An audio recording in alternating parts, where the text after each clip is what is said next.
Do you remember all of the stuff that happened with Spotify and how everybody was mad about Spotify and the fact that they would not remove the Joe Rogan podcast? They didn't like the Joe Rogan podcast. Everyone was calling for it to be censored. You had Spotify staff literally saying that they were going to walk from the company and leave the company. You had people on social media claiming they were going to drop using it for music. You had musicians trying to get attention, saying that they're going to pull their music off of the platform. All this stuff. Big controversy. You would think, wow, everyone must be against Joe Rogan. Everybody must be upset with Spotify. This is, of course, going to cause them to lose tons of money. I mean, surely all these protesters on Twitter, all this woke media going after them, saying that they're done with them. This must have cost Spotify tons of money. I mean, when the mob comes after you, you're going to lose a lot, right? Like tons of money. It's gone. It's hopeless. You don't want to go against that mob. Oh, wait, what's this? None of that drama affected them. In fact, they're quoted as saying nothing has changed at all. They actually made more money than they thought they would, which is funny. They were up. They were up, exceeding forecasts, which I think is funny. I mean, what's that you say? Oh, people want to go listen to Joe Rogan and all of the media hit pieces and the mob didn't matter at all? You would think more companies would listen to that little bit of advice. Spotify added a trigger warning to Joe Rogan. That's it. That's all they did. And that wasn't enough, of course. You had a lot of people saying they were going to walk away, people taking their music off of the platform. None of that hurt them. In fact, it would appear that this caused a little bit of a Streisand effect and brought more people to the platform because they went against the mob. That's exactly why. Spotify said it is not experiencing any negative effects from the blowback over podcast hosts like Joe Rogan, with the company's first quarter results exceeding Wall Street forecasts. So they went from $2.6 billion to $2.8 billion. Well, not much. People were expecting them to make less, which is funny. They made more. So during a conference call with the release of the numbers, CEO Daniel Ek and CFO Paul Vogel both maintained the company's podcast business has never been stronger. Rogan was never named specifically on the call, but the early part of 2022, the surfacing of offensive and comments from the hosts put a bright spotlight on his Spotify deal, which is worth a reported $200 million. A number of prominent musical artists, including Neil Young and Joni Mitchell, pulled their music from Spotify in protest.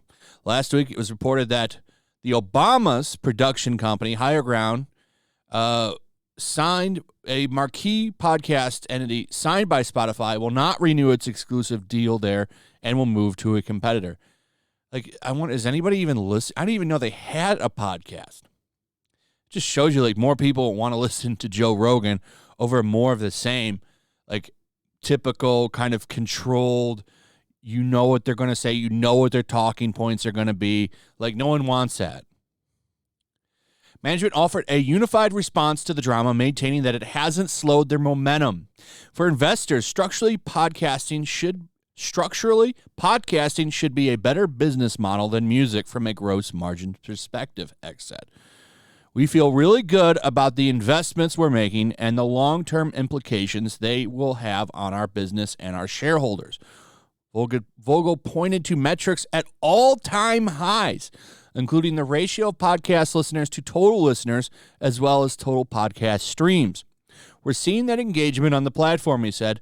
When I look out over the long term in terms of all the benefits and the margin profile of the podcast affecting business, nothing has changed at all in my mind in terms of optimism. The streaming audio giant reported 419 million monthly active users in the quarter ending March 31st, up 19% over the prior year period. So more people are tuning in. More people are tuning in. And what's funny about that was all of the drama surrounding this. You've got to remember that, because there was so much going on with Rogan, Spotify, and people saying, there was so much demand for them to bend the knee, kick him off of the platform. Remember that? Like, there was a lot of drama going on. Like, Rumble was giving Rogan an offer, lots of stuff. And it turns out that if you just ignore the mob, you say, yeah, I think you're a bunch of clowns and you really don't have any effect. Your shouting and screaming and tears really doesn't affect anything. It doesn't change anything. So we're just going to ignore you and keep Rogan and make a lot of money. It turns out when you do that, that's exactly what happens. And if anything, like, I'm surprised no one's really even talking about this, because if anything, like, this is going to bring more people to the platform because they stuck to their guns. They didn't bend the knee. And now they're making a bunch of money, which is what you would think a business would want to do. But there's so much going on with this ESG stuff, and like there's a lot of stuff pointing out there that companies don't even care about making money anymore. It's all about this social credit. It's nice to see a company actually want to try to make some, and I wish more were like that. Twitter kind of seems like it's changing. A lot of crazy stuff going on with Twitter that I haven't talked about yet, really. But, like, I mean, I've seen a lot of growth over there. A lot of people have seen massive growth over there in just one day, and that's right after Musk bought it. So it's like you got all the Elon Musk stuff going on now. Like, is he going to actually try to make Twitter a successful business and ignore the mob? Imagine if Twitter, like, ignores that 10% of crybaby weirdos and becomes like a real platform. That could be a really successful platform then. We'll see. I'm not as optimistic as a lot of the other people on the Musk thing, particularly because he is a huge supporter of the ACLU. In fact, he's one of their top donators.